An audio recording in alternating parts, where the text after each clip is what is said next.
What's up, everybody? Welcome back to Tag Team, the Pokemon Trading Card Games premier podcasting duo. Now in Season 3, the world premiere. You're here, you're seeing it, or hearing it for the first time, and we're so excited to bring it to you. So, JW, how does it feel? How are you doing? I'm doing great, Riley. We just premiered our newest logo update, which I'm super stoked about. If you guys haven't seen that, I mean, you probably would have if you're watching it later. If you're watching it live, you may not have seen it. You can go over to the Twitter. We've updated it there. But if you're watching it later, I mean, you've probably seen it when you touched on the logo to download the podcast. But that feels really cool. Got another few things in the mix here. We're doing the Full Grip Online series officially starting in 2 weeks from yesterday, which I'm stoked about. And yeah, we're starting a new season of Tag Team, which just all these things are really big things for celebration. Yeah, for sure. And to clarify, 2 weeks from yesterday would be the 15th. That's correct. September 15th. So. Yep. And that's bi-weekly on Tuesdays?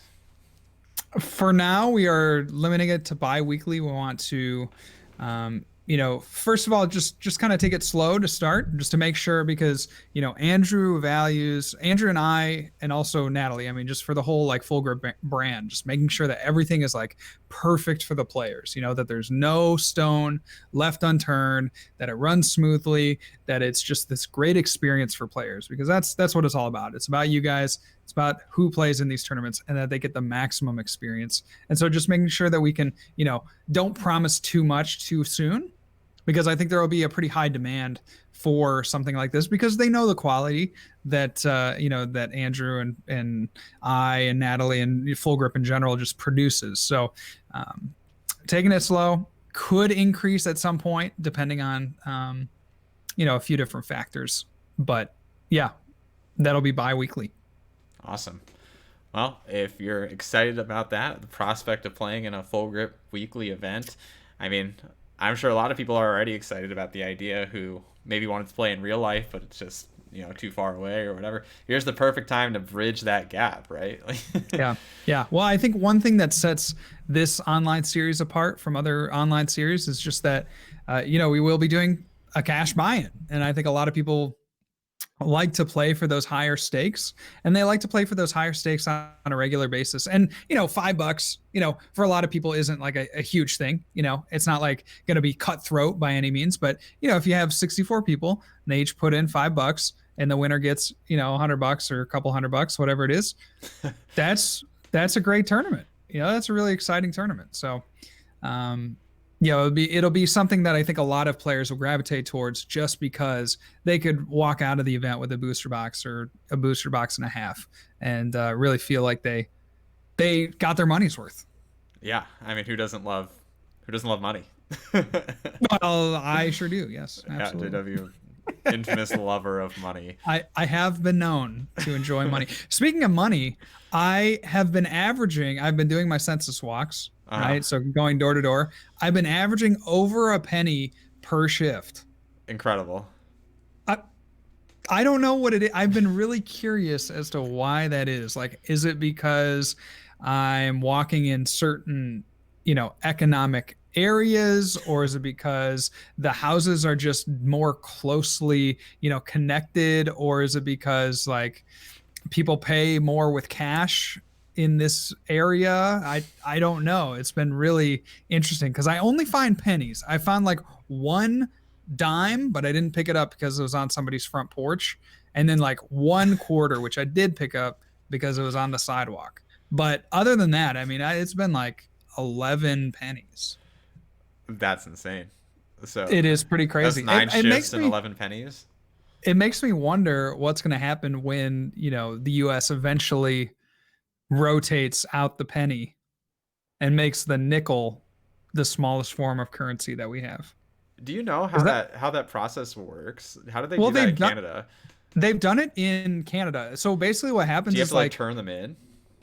No, you don't turn them in. You still can use them, but like I think stores can choose whether or not to implement this system where they round up or round down. So if you're stuck with something that's like, let's say it's 0.93, then you would round it up to 0.95.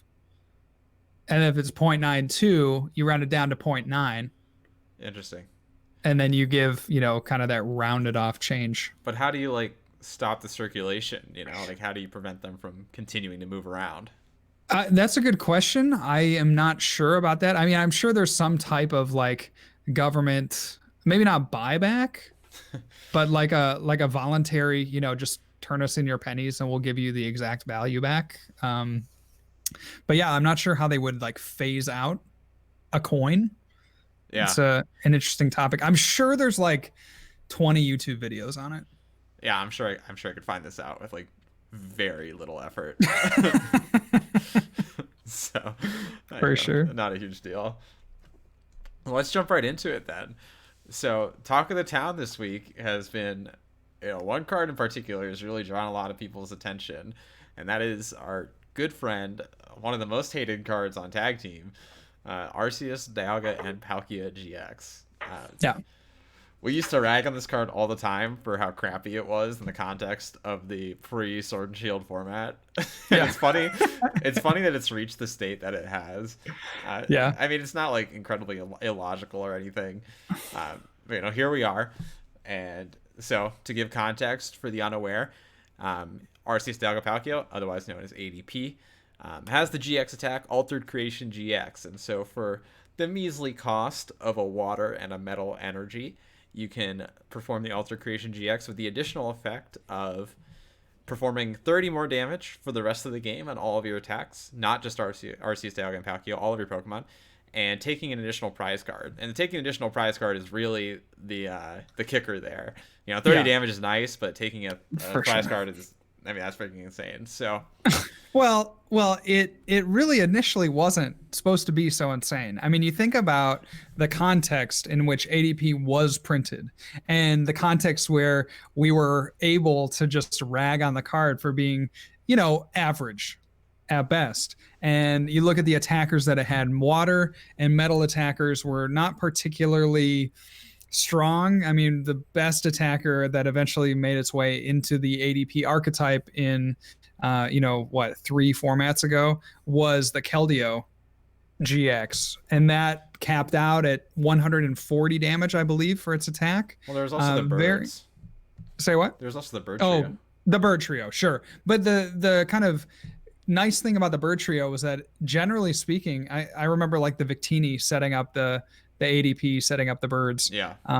It was taking way more time. So again, looking back at that context, you didn't really have those same attackers kind of that Zacian is, which is something that just one-shots tag teams, blows most things out of the water, easily two-shotting a lot of the VMAXs. And the other thing that really, there are 2 other things that I want to highlight as helping ADP right now in terms of the context of the metagame that maybe wasn't the case pre-rotation or, multiple formats ago when ADP was first printed, was that our reliance on setup Pokemon.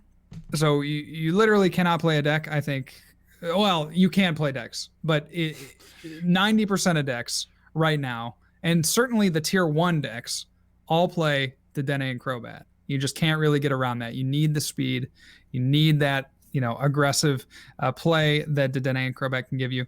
And the other thing that helps ADP right now and wasn't as much of a factor in formats past was, the lack of a fairy attacker to keep ADP in check. We used to have Mimikyu with its, retaliate style attack that could hit into an ADP and reasonably one-shot it right if they had used an attack on the previous turn. And we just don't have those fairy attackers, so you're leaving this thing kind of unchecked in this weird Sword and Shield meta where it really wasn't as bad before because the context around the card was different. Yeah, I'd like to digest the arguments a little further because I think ADP was still a problematic card from a design standpoint since release. Sure. So the crux of the arguments boiled down to the fact that ADP accelerates the game inherently. By taking extra prize cards, the game moves faster. And what that'll do is The main example people will point to, although this is not the only affected archetype, is the one prize decks. The one prize decks will lose in 4 turns, basically. The Ultra Creation GX turn and then the 3 knockouts subsequently. Whereas previously, they would have 6 to 7 turns to win the game. And those turns are honestly crucial because normally one prize decks, with the exception of Baby Cephalon, which is pretty much the only one that remains viable to this day, they have to trade multiple attacks, and that's the idea. Is like you're swinging multiple times. Maybe you get one big knockout in the middle there, but you're trading favorably because the prize exchange is in your favor because you're using these weaker one prize attackers, and the trade-off for that is you have weaker attackers inherently. You have less consistency because you don't play as many like draw Pokemon. Sure. Your attacks are usually like more complicated to use, so you trade off that inconsistency for favorable prize exchange, and that element is just completely removed with ADP for the most part. I mean, there's not like a realistic way that most one prize decks can trade into it. So that's one fault of the card. Another one was like what you pointed out, where there's a lot of support Pokemon that are 2 prizes that now lose half the game by themselves. And so if you play 2 of those Pokemon down, ADP attacks twice to win. Yeah. Which, I mean, that sucks. And part of the reason it sucks is because ADP has a plethora of non-3 prize attackers. So even if you knock out the ADP, and this is my counter argument to your fairy weakness thing. Sure. So even if you knock out the ADP instantly, as soon as altered creations, they still have 2 attackers that you have to go through because they won't put another 3 prizer on the board. So like the prize math is just very good for ADP, and they have a lot of ways to manipulate the game state in their favor. And I would say the cards like Mimikyu wouldn't be that big of a deal now because it's a responsive card. Like you have to use it after an ADP attack. Yeah, no. Like of course, but I think for me it's like you're never really maybe Eternatus if you have everything go right. Like there's really never a chance for you to gust up an ADP like before even taking out Mimikyu because of course that's a reactive card. But even so, like if they had some kind of fairy archetype or fairy attacker that could reliably like gust up an ADP before its GX attack. I mean that would give some kind of counterbalance. I mean that would just be an absurd card, right? If it could do 140 damage before ADP gets 2 attachments. I mean I would play that card anyway. Sounds pretty good. But you're right. The removal of fairy type obviously removes some weaknesses for ADP. But I would also say the addition of Zacian already kind of served that effect, right? Where you could not play Gardevoir anyway to beat up on ADPs because Zacian would tear through them for 4 prizes each. It's just like there's no Gardevoir is still legal. Like, you can play it if you really want to. Really, the fairy weakness argument ties in for me more to just support the argument that ADP was never meant for this format. Right. Like ADP wasn't supposed to be here. It was the kid that it was the cool kid that got invited to the nerd party. It wasn't a card that was designed for Sword and Shield on. I kind of agree, but I mean you can make those same arguments for every time we have like a set block, right? Like this XY cards weren't meant to be played with the Sword and Shield or the Sun and Moon cards, and the Black and White cards. But you have, think about it specifically though with this, right? You have ADP, which does water and metal, like that. Those are the 2 archetypes that it can reasonably go into. I mean, we talked about Bird Trio, and that's kind of a whole different thing. But like most efficiently, water or metal types are where this card kind of goes into, and then you release the new game Sword and Shield, and it's based around metal types, and like they're kind of pigeonholed because what they can't make Zacian and Zamazenta any other typing, like they have to be metal types, right? They could have been psychic types, I guess, but like and then you have to make them pretty strong, right? Because they're the freaking faces of the new game, so they are kind of like they pigeonholed themselves again, leading me to say just that you could make this argument for a lot of other cards, but particularly for ADP, this card was not meant for this format. Yeah, I mean, I would say that. I would just say, like, if we're actually digesting what's wrong with ADP specifically, you can't look at an argument that also applies to all sorts of other cards. It's like a facet of it, but it's not like Sure. what's wrong with Sure. ADP. No, for sure. And that's not, I'm trying to give like a as holistic Sure. overview as I possibly can. Sure. And so, but I guess the kind of argument I was making was more so like the fairy weakness was already removed, like regardless if they're printing fairy types or not, because Zacian is just so effective against any fairy type attacker, which are all weak to metal, by the way. You could have a behemoth, a 500 HP fairy Pokemon that does 200 damage for 2 energy or something. And it would one-shot that ADP immediately after Alter Creation every game, and then Zacian would come up and do 520 damage to it, and it would die. So, well, it would need some help to do 520, but well, you would Alter Creation, and then it would do 520. Oh yeah, of course, yeah. No, you're right. You're right. Yeah, well, yes, it does get some help actually. So yeah, I don't know. crazy. It's unlucky for fairy types, I guess. I don't know how else to describe it. Yeah, for sure. But I think what I'm trying to digest is I think ADP was problematic anyway pre-format shift, and it was doing pretty consistently well in lots of events. It wasn't winning a ton of them, but it was choking out like pretty large portions of the metagame already before Sword Shield was ever printed. And I think that's actually true. Like, yeah, the attackers were weaker, but so were the Pokemon it was generally fighting against. Sure. And so I don't know. I think the card itself, it presents it's impossible to make a card like that like consistently balanced. I mean, when you think of extra prize taking mechanics, they're usually on one Pokemon and serve themselves. You know, you have what is it? Deoxys and Rayquaza the Legend. You know, that was an awesome, like, powerful card in the context of like decks that could play it, but like it could only knock out it could only knock out and take extra prizes for itself. You have like the Lugia, which, you know, is an okay card, and it could only take prizes by itself. You have like the Umbreon that took extra prizes if you knocked out a Mega Pokemon. Only took extra prizes if you used it. Sure.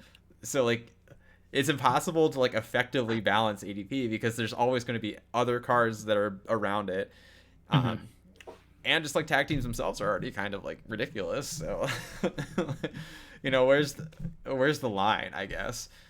Sure. So, you know, you have all these facets. ADP is just an incredibly powerful card.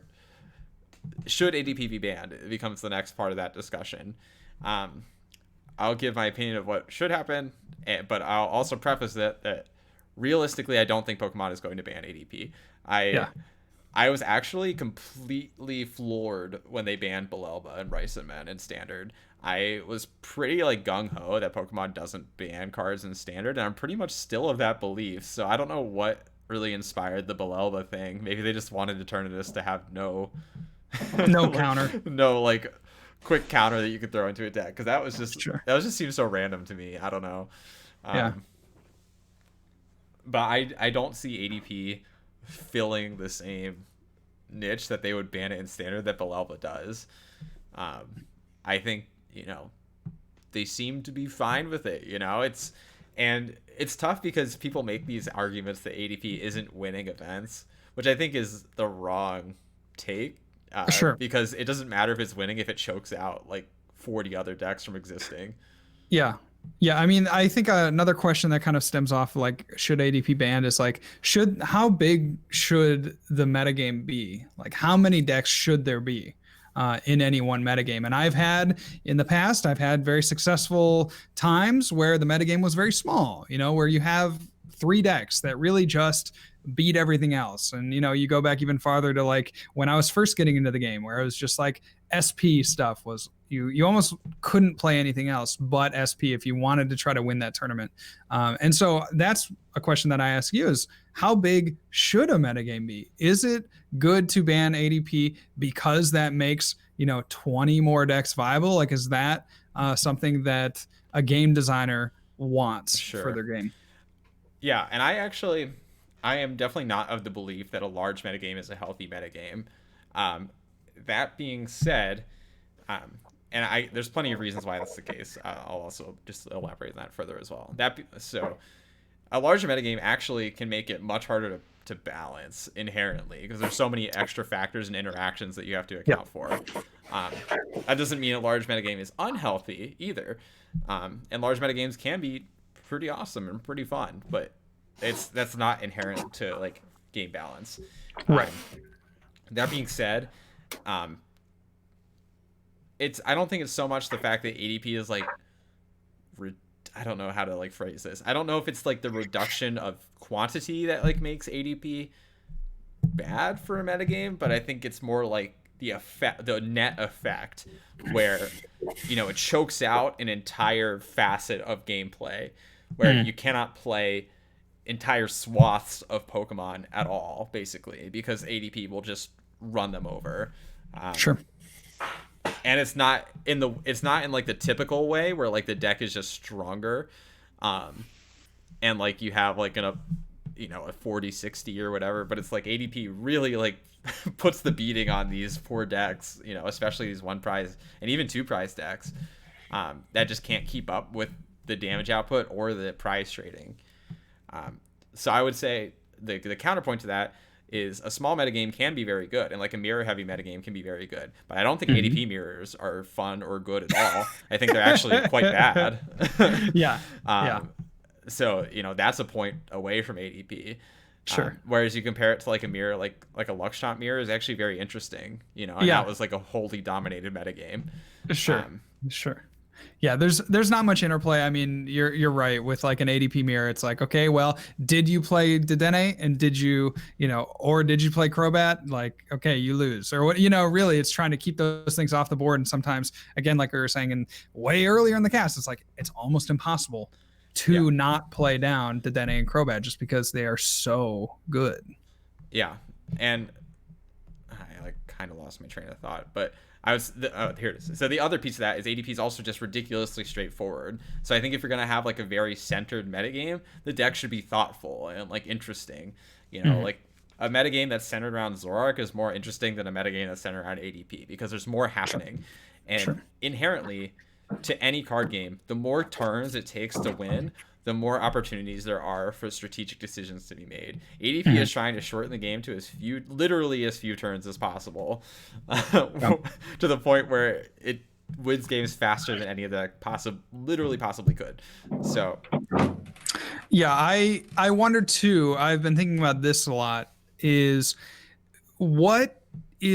Okay, obviously I know the significance of like 6 prizes being your kind of 6 Pokemon that you would take into battle. Like that is the canonical equivalent in the VGC of having 6 Pokemon is having 6 prizes. But there really is kind of there doesn't seem to be a real necessary point like to having 6 prizes. Like 6 is kind of an arbitrary number, because when you look at competitive VGC, they don't necessarily play with 6 Pokemon. They'll do kind of a drafting type system where they'll only bring a certain number at any one time. But 6 prizes to me doesn't seem, important. It doesn't seem like a valid number. Like they could go up to 7, they could go down to 5.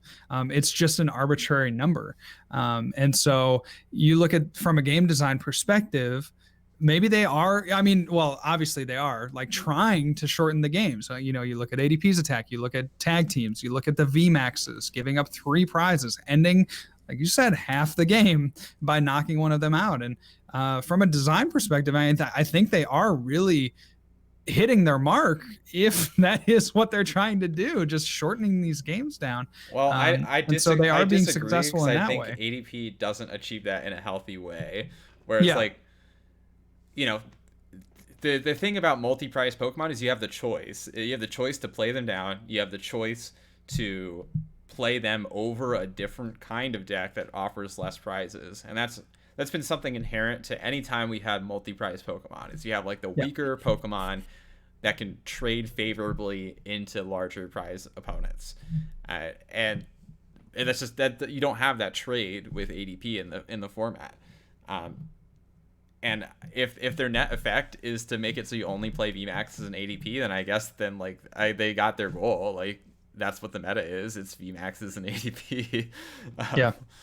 I don't know if that's like actually their goal though, or if that was their intent with printing ADP. So let's actually get to the crux of this then. JW, what do you think should happen to ADP? Do you think it has a place in the format? Do you think it should be banned? Do you think it's a bad card but should stay anyway? I think, yeah. I think ultimately it should be banned. I mean, I will take that stance. Like, I think it should be banned. I think that if you look at the past bans, particularly the first bans that Pokemon did, things like Archaeops, things like Wally and Forest of Giant Plants, those are kind of the three that I look to in being similar to ADP in the sense that they really stifle certain archetypes to the point, and really all archetypes to the point that they have to be like constructed in a certain way. ADP certainly fits that mold. On the other side of the coin, I am happy to play this game with ADP still in the format.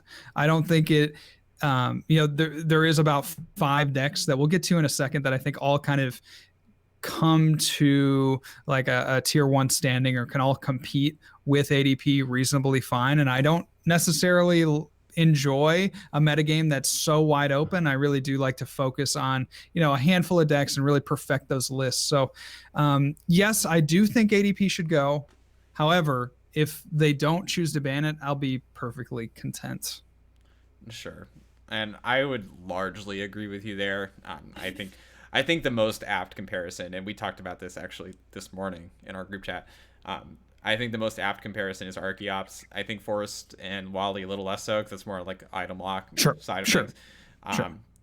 But definitely Archaeops is a very similar niche to ADP, where it completely makes certain types of decks unviable. And like, yeah, you can play around it in certain ways. Like, versus Archaeops, you could promote Wob, but like in that, that's not like a real argument. And it's the same way. Like, yeah, like occasionally, like maybe the Cephalon will beat an ADP deck, but that doesn't mean that like one prize decks aren't completely choked out of the game, like, Sure. So I think Archaeops is a very apt comparison, and Archaeops got banned in the end. Yes, it wasn't expanded, but I think the net effect is pretty similar. I think that's a pretty good comparison. Actually, that wasn't one I really thought of until you had brought it up. So, yeah. Do I think Pokemon will ban it? I'll reemphasize. I think the answer to that question is still no. And maybe enough people cause enough of a stink that they do, but I think their inclination is not to. I think they generally want to avoid banning cards in standard. And even in expanded, they are kind of not apt to really ban cards if they don't really have to. So My guess is ADP is here to stay. Do I think it's a bannable card? Absolutely. And if you couldn't tell that from the arguments and the tone over the last 30 minutes, then I apologize that you're just that dense. Oh, I'm kidding, of course. But I think it is, I think the arguments are all there, and I think they're sound for why ADP is unhealthy in the metagame. Sure. So it is. And with that concluding there, we have our first segment that we've ever done. This is going to be a recurring thing here on the Tag Team Podcast, where we take just a little moment of levity and introduce something to our listeners that maybe they've never heard about, or a card that they've never heard before. This is the card of the week here, and Riley's got it this week. Yeah, and I was bouncing between 2 cards to present this week, and so I'm gonna go with the more fun one of the 2, but I'll just save the other one for next time. So the card I want to talk about is an expanded card, and it's something that's very near and dear to me. And if you've paid attention to past episodes in the podcast, you might be able to infer what it is. So JW, I'll kind of describe it for you, and I'll let you see if you can come up with it. So This card is a Psychic type Pokemon. It has an ability that applies a status condition to your opponent. It was a key component to one of my earliest decks in my career. Oh, Hypno. Yeah, Hypno from Breakpoint. Yes, so, I got it. Nice. Hypno from Breakpoint. I love that card, man. I still keep my reverse holofoil ones in my binder all the time. They're so great, man. So for the unaware, Hypno from Breakpoint was really the cornerstone of the Darkrai Hypno deck, which was perceived to be the best way to play Darkrai EX prior to its release in America. Which, looking back, is so ridiculous that anyone ever thought that. Yeah. So, contextualizing the whole story here, Darkrai from Breakpoint had an attack for 1 darkness and a double colorless, which existed at the time. Who would have thought? That it's called Dark Head, I think, and it did 80 damage. And if the opponent's Pokemon was asleep, it did 80 more damage. So, 160, 170 with Fighting Fury Belt, 180 with Muscle Band, which pretty much was the math at the time. Believe it or not, 180 used to be a good amount of damage to hit.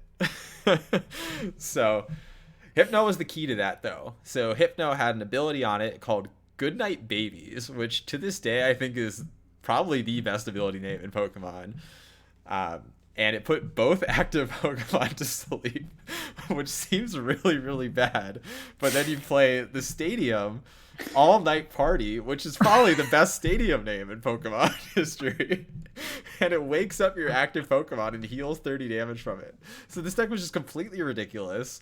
But it was so much fun. And Hypno had this crazy art. It was like almost like drawn in crayon, and but it was, I can see it right now. That was so awesome. And it was drawn in this wacky style. It was so crazy looking. There's a bunch of other cards around this time that were drawn in a similar style, and they all kind of like connected to each other.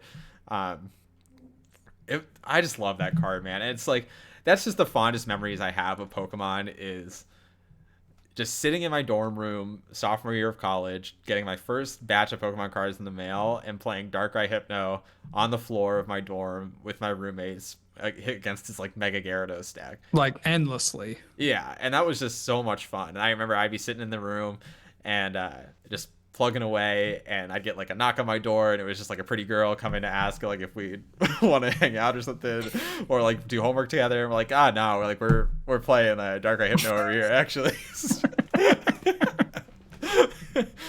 That's so busted. It's such fond memories, man. And like I really love when Pokemon puts like creative names in things, and literally every card in that deck just had like a hilarious name attached to it. So. Yes. You're using Goodnight Babies, so you could use your All Night Party Stadium and Dark Head your opponent. It's so ridiculous. Unbelievable.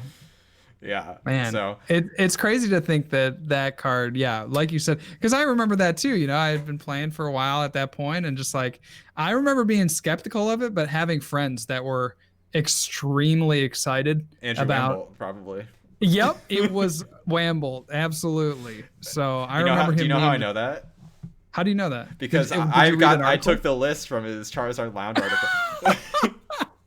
I changed it a little bit. Oh my gosh. But that was the first list I ever took from anywhere. It was insane. Oh my gosh. I wonder if we can find that. You definitely can. Yeah. All right. I'll look that up. I think if you search All Night Party Charizard Lounge, you'll find it. But just a miraculous time. So I think if I had to distill this card of the week into like a phrase or a summary sentence, I would say, play Pokemon because you love it and you have fun doing it. Find the elements of the game that to you keep it fun and interesting, and make it fun, and like no matter what situation you're in. And for me at the time, that was Goodnight Babies Hypno with All Night Party and Darkrai. That's amazing. I love it. So looking ahead here into just the general metagame, we do want to give our listeners kind of a brief breakdown of what we've been seeing in the format as it stands right now. Riley, what are some of the highlights of this format in terms of the archetypes of decks that you've been seeing performing well in the various amount of online tournaments?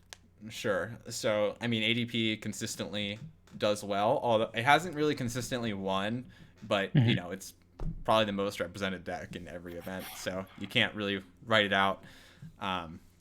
One deck that I've seen consistently do very, very well has actually kind of surprised me, but not so much like the more I think about it, but at the time it definitely did, was the Mewtwo Welder deck. That has been a huge come up. Azul had his sub tournament that it was like 4 of the top 8 or something absurd like that. Really just making itself known. And as a fan of Mewtwo myself, that makes me happy. So Yeah.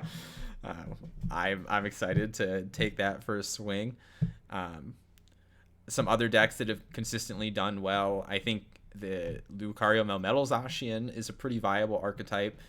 It really thrives in a known metagame where you can, build your deck around it. So in the Players' Cup, a good example of that, you had a very small player base, and so you could much easier predict the kinds of decks and builds you would see.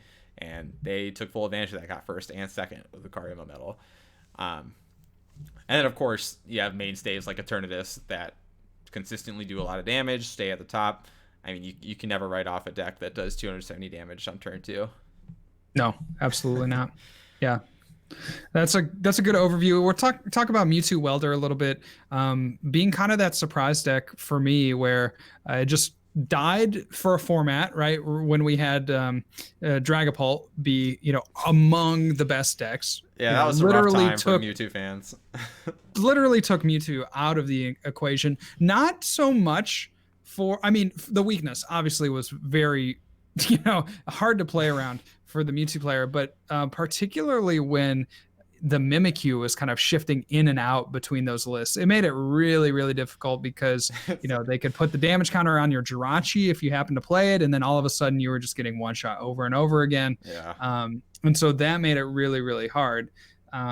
The Welder Mewtwo becoming more of a viable deck, I think, really also stems from a lack of ADPZ counter to that. So when ADPZ first was an archetype, you had these things to counter the tag team Pokemon like Vitality Band and like Shrine of Punishment. And so those did the extra damage counter that you needed that Zacian couldn't quite get to, maxing out at 260 with the ADPGX tech in play, right? You max out at 260, not quite getting it there against Mewtwo. So you would need to play, some kind of damage modifier. And now we come into a format where, there aren't really 270 HP Pokemon.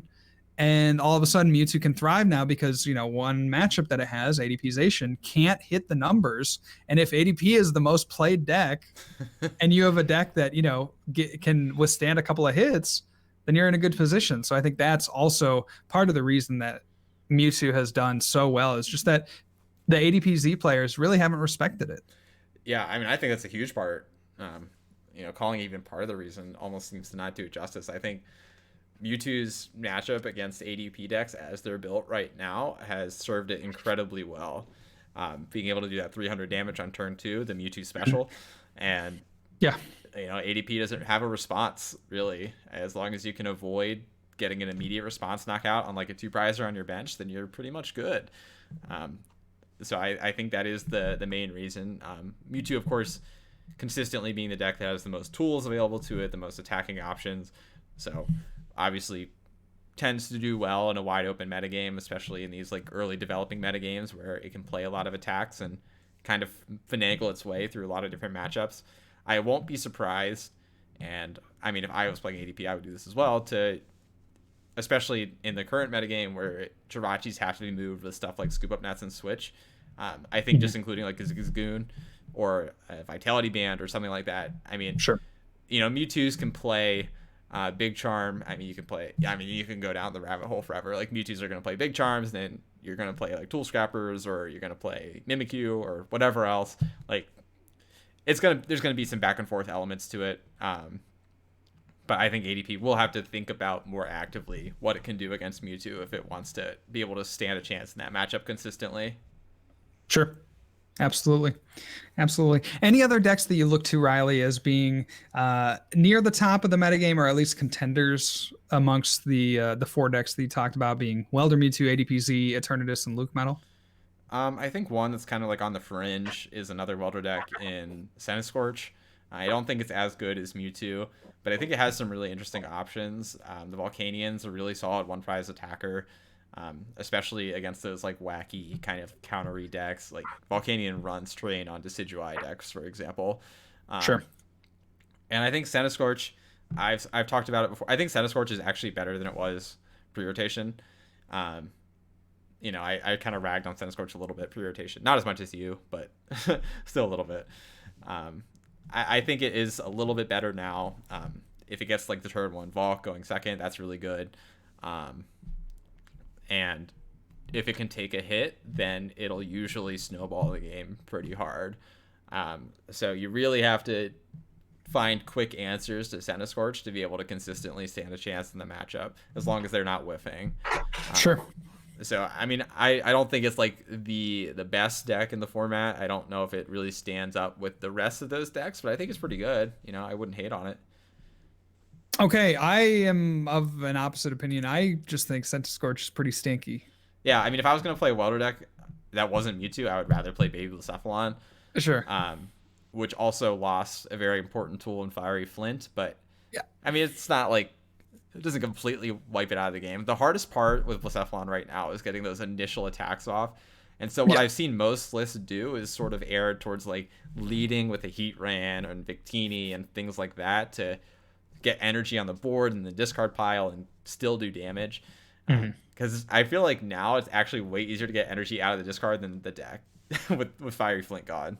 Yeah. Absolutely. Well, you still have Fire Crystal and you still have Retrieval. Yeah. So really, yeah, you're right. It's all about just digging it out and getting it to the discard pile to be able to use it. So it's kind of a shift there with Baby Blue Cephalon. Like you always, in the past, you did want it in the discard pile as well because Fire Crystal is just so strong. But, you know, like you said, you had that Fiery Flint. You could draw it out of the deck. That was more of a, you could be more aggressive. Now you kind of have to take a more calculated approach.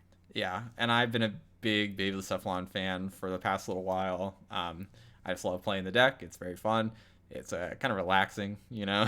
you're just like, yeah, toss these all in the discard pile, and I guess you're dead or whatever. Yeah, if I'm just logging on a TCGO and just want to play a couple games and not think about it too hard, I always play Baby Cephalon. Yep. Yeah. It's one of the most satisfying ones, you know, because you get in those situations where you're like, you end the game and you got, 9 energy in the discard pile, you got 3 Fiery Flints, and you got 1 prize left to take, and you just go, yeah, you got crystals, you got 3 crystals, you're like crystal, get those 9 energy, you just blow them up. And that's just, it's so fun to do extra energy at the end of the game. I love that. Especially on like a little peon Pokemon, you got like a little Skrelp or Golisopod or something. I don't know where Skrelp came to mind. Is there even a legal? Well, that's just my favorite. That's my favorite Pokemon name. Skrelp is a good name for comedy. Yeah, a friend that I think you probably planted this in my mind, but a friend of mine was asking what they should name like a kitten they're gonna get, and what came to mind for me instantly was Skrelp. I think Skrelp would actually be a cool name for a little kitten. Skrelp, huh? Yeah. Huh. Interesting. Right. Well, I'll keep it in mind for my next cat. Yeah, your next cat is definitely becoming a Skrelp. Oh, for sure. Or like that'll be like its official name, and then like Anne will have to rename it, like give it a nickname or something. Yeah. So I'll pose that to you though. What other kind of niche decks do you have your eye on? Yeah, I mean, I've always loved Teleon, and that seems, if you have watched any content creator over the last week, it's kind of actually turned into a little bit of a joke where everyone is playing Teleon, and Tord goes into top 4 of the Players Cup playing Teleon. It's just been kind of a meme that's been kind of poked fun at, just because it seems like everyone is, oh my gosh, now with rotation, Teleon can be played. But I was always a proponent of Teleon. The real ones out there know that I've always loved Teleon. And now that we don't have Pikarom, now that we don't really have a viable lightning attacker, that was what I consider to be the biggest thing holding it back. You're definitely going to struggle with a few of the decks out there. Eternatus comes to mind as being just a very difficult matchup, them being able to outpace you in terms of damage for a relatively cheap cost, and then being able to accelerate to themselves is really tough. So but aside from that, I mean, you have decent matchups. You can beat ADP. I think that's one of the better matchups for the deck. So, you look into an ADPZ heavy metagame, and certainly a deck like Teleon can thrive. Beautiful. I mean, who doesn't want to throw out an Teleon? I know I do. That's what I'm saying, bro. And you got all this fire stuff. Like, people are clinging to their Centiskorches, like praying that they wake up and one day Centiskorch is a good deck, and you eat those people. Insane. You eat those people. Any other decks on the fringe that are coming out to you? I don't know. I've been having a lot of fun doing the speedrun challenge. If you guys haven't seen it on my YouTube, I've been uploading the VODs of some of the most hilarious parts of them. But I really actually enjoyed playing Butterfree. It was that was a fun that was a fun one too. For some reason, like the status conditions really trick me. They really trick me. I always try to make, confusion work or like poison. Confusion's the Like, I worst try to one. make that work. And it usually doesn't, because you think about confusion. Like, I think in my mind, when I confuse the opponent, I'm like, oh yeah, they definitely cannot attack next turn. But in reality, it's like they have a 50-50 shot of, being able to attack, or they could find a switch, or they could have Bird Keeper, So it's or, actually one more of than the 50-50. What's that? So it's more than 50-50. Yeah, so more than 50-50 for them to actually get an attack off. But in my brain, It's like I'm like, 100-0. I got him now. I got him now. They're done. That's so funny. Yeah, I can relate to that though. So It's like for they me, would the never Butterfree they is would like- never attack through this confusion here. Yeah, and then they do, and they knock you out, and you're like, well, dang, they were just stupid. It wasn't that my deck was bad. It was like they made a completely bad play. suboptimal for them to attack. Cannot believe they attacked through confusion. Oh, they always, and that's when you go to your friends between rounds at regional. They always have it, man. He flipped heads on the confusion. I Flipped can't heads on the believe it. confusion. I just needed one tail. One. Why can't I get one tail? You had to switch every time. I started a 2 and you had to switch it. So, Butterfree. Yeah, I know that Israel Sosa did perform well in some online tournament. I'm blanking on the name, but maybe making Butterfree somewhat viable with his particular list. So that is to note that it has performed well one time Butterfree in one is a rising online tournament. star. Say what? Butterfree's a rising star for sure. It is, yes. But yes, I am always seduced by the status conditions. Is Butterfree your favorite deck that came out of the speed run? Yeah, I would say so. Or the Mew deck. I mean, it's always fun when you are one-shotting things with Porygon, because when it all works, it's so beautiful. When you can get all the energy on, because then your opponent has to make this choice: where do they attack into like a support Pokemon, or do they attack into your attacker? And then sometimes they maybe make the wrong choice, and then you just body them, and you can one shot. That's a lot of fun as well. I love the Porygon based decks, and playing Porygon with Mew, although it is worse than Whimsicott, it's still a really fun deck. Yeah, I will say. I do like Porygon decks, but I'm getting a little bit disillusioned by them just because I feel like there's so many variations that I've seen of Porygon, and they all basically are the same in the last like week and a half, 2 weeks. It's like, and maybe this is just because I watch Andrew stream too much.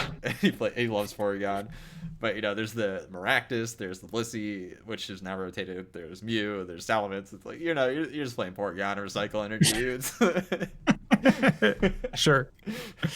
So I'm getting a little disillusioned at Porygon. Oh, for sure. But sure. I do love the Porygon decks. Count of Money says Flapple Sableye. He definitely bodied me with his version of that deck, which was very, very fun, using Flapple to spread damage counters and Sableye to, accelerate with Turbo Patch and just go in for one shots. That was a very cool deck. But yeah, it's been a fun time exploring and this new format, and I hope that I'll maintain this kind of joy that I currently feel playing the game, because I do feel like the game has been fun for me. And I don't know, I think a lot of people have been really kind of negative towards the format, particularly in regards to ADP, but I don't quite feel that way. I still feel like there are things that we can explore, things we can do, archetypes to create, and counters to find. So I do think this format is more fun than the pre-rotation. Yeah, I will stand by that. I do have one other question about the speedrun before we completely move away. Do you think Pedro is going to steal away your world record for Darkness Ablaze? Bro, I don't know, man. I don't know if he is. I was watching today. Well, okay, so the thing, the thing that separated me from Pedro was that he started over like 2 or 3 times. Oh, I can't remember. He's going for it. I know he's tryharding it really. Like he's tryharding it, and that's respect, man, respect. But he did restart a couple of times. That's all I'm saying. I mean, that's the I'm art of not. speedrunning, right? Like, No, I know. I guess you can do that. I'm just saying. I got mine on the first try, and I thought it was a pretty good record. I thought 4.5 hours was like pretty good. He's probably gonna beat it. I think he has me by about 10 minutes right now. yeah. Well, I was watching one of your games. I've watched all the YouTube uploads so far, um, and sometimes I think your game actions themselves weren't optimized. You know, that's the key of a speed run. Oh yeah, for sure. No, absolutely. There some of the things that I was doing were like not the best. But at the same time, it's you just got to go fast and sometimes you just don't think about it. Yeah, no, I So, understand. I just remember I was watching and I'm like, man, you're split. Just attack, man. Just attack. oh yeah, no, for You're sure. like debating about which thing to attack. I'm like, who cares? Just attack.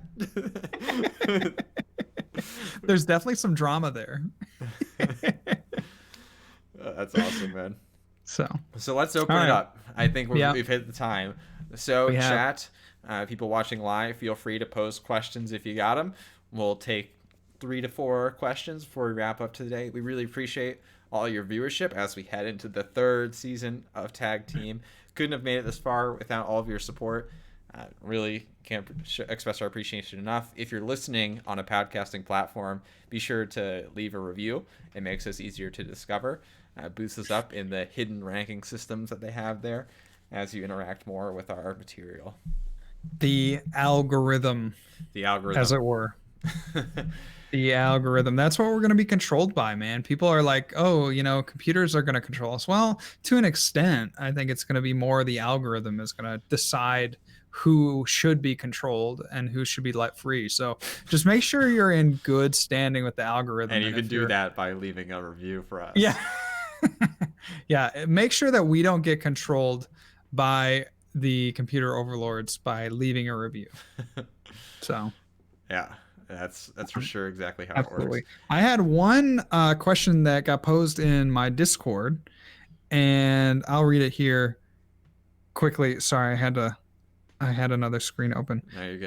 But talking about just current decks, is there anything that you haven't tried yet that you want to try that you think maybe could be a tier 2 or tier 3 deck or something that you just think could have some place in the metagame, but maybe that you haven't tried yet, or that you haven't seen anyone else try? There's like 2 things I'm thinking of. I want to try every single VMAX because I think they're all similar enough where they have like potential amongst each other. Yeah. So I kind of want to mess with all of them, and I haven't messed with very many yet. Really only played with the mainstays, but I want to get down in the weeds with like the Stonejourners and the Laprases and the and the Butterfrees and all those guys. Yeah. The other answer to this question is I want to try some post-row Pikarom, man. I know Electropower is a shame. Thunder Mountain's a shame, but maybe there's like some world where accelerating a bunch of energy and like wrapping up with a Boltund is like a viable strategy. I don't know. What do you think makes it good? Like, I just worry that it struggles to get, I mean, you think about just certain matchups. Ionia says Mahone was playing post rotation Pikarom today. Kind of bad. I'm just picturing like you accelerate with a full blitz and then you attack with like 2 Boltunds or something. Okay. Yeah. So then the prize trades are It's more in your favor, right? ADP-esque prize. Yeah. Yeah. I mean, I think just not being able to reach up to those high numbers is just gonna. Yeah. I mean, it's probably not great, but you asked what I wanted to try. That's something I want to try. Fair enough. Fair enough. Mass Dave says, I feel like one VMAX being slept on now. That could be we have a slight more acceleration options for it. Could be Malamar VMAX. Haven't seen a single person try it. don't worry. When I eventually test every VMAX to its optimal potential, Malamar will no doubt be a part of that list. I think VMAXs are kind of cool in the sense that they are. I mean, we're at the earliest block of them, so like they're a little bit more vanilla. And I think, the more that we see, I think they're obviously just getting more text added to them, the farther in that we go. And so, yeah, it kind of feels cool to play VMAXs in the sense that you could almost choose any VMAX and just kind of like make a deck around it, and they all kind of look similar. You know what I mean? Like, it's like we were talking about this earlier in our chat, where it's like, do you want red VMAX or do you want That's literally blue what I VMAX? Yeah, I will go on record in saying that I think all the VMAXs are basically the same Pokemon card, but in different colors. And I think the VMAXs themselves are like occupy similar-ish levels of power, but it's the support around them that like actually makes them good. Yeah, I'll stand by that. I think that's true. Fair enough. As an anti VMAX kind of guy, but who still wants to try them all because they're kind of. You want to try them all, but you hate them. Yeah, I do not like. It's a love-hate relationship. I don't like VMAXs as like card design and cards in general, but I mean, heck, I want to try every single color. Sure. Leon asks, when do you think live events are going to start up again? Probably not for another year, man. Yeah, I know they're trying. I know they're trying it in other card games. If I remember right, like Magic is. I don't want to misspeak, but I thought I heard somewhere that Magic is starting an online or an in-person type event. Yeah, I just don't see anything like sustainably happening until there's a vaccine, which I don't see that happening until at least late 2021. Yep. So, I mean, I think there are some local card stores, but I think even those won't probably be the norm, at least certainly until next year, and probably not even till like midway through next year. I would also just advise against it. Like, even if you're taking the best precautions for yourself, like you can't guarantee that from every single person that's going to those kind of things. So sure. But at the same time, I mean, if you're unconcerned with that and you're in a group of people that is also unconcerned, I mean, there are some things. I would counterpoint that and say like it doesn't really matter if you're concerned, because like your web extends to other people who might be concerned. Sure. Yeah. I mean, yes. Okay. Be responsible is all we're trying to say. But at the same time, I think for mental health, for some people, it might be worth the risk. The mental health argument to me, I think you should do what's right for you, but I would restrict your gatherings to like very small, like intimate circles. Yeah. With people who have been similarly responsible to yourself. Sure. That's probably a good way to put it. And when you're thrust into a card game environment, like you don't actually know like who could be there or what they did an hour before showing up even. Sure. So I would generally advise like against putting yourselves in those scenarios, but if you want to play with like your very close group of friends who have all been responsible and social distanced and play cards for a couple hours, like I can't fault you for that. I understand like it's hard not to well, and one of the hardest things too, just being social, is that when you get with somebody that you haven't seen in a while, or even somebody that you have seen in a while that you just enjoy being around, and like you know in your mind that I should stay X number of feet away from them, and I should wear my mask, and I should take all these precautions. Like a lot of times you just let your guard down around those types of people. And so that's one of the things that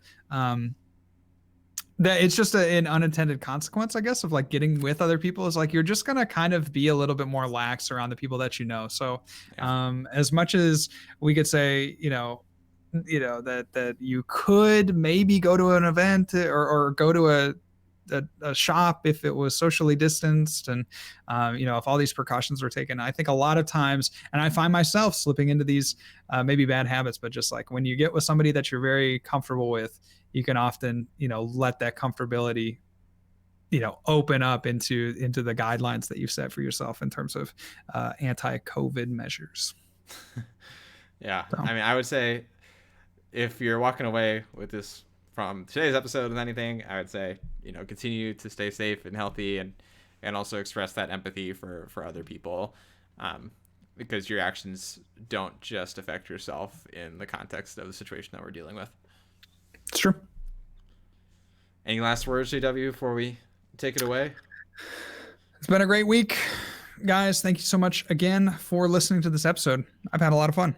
Awesome. Appreciate all you guys' listenership. I'll say it one more time.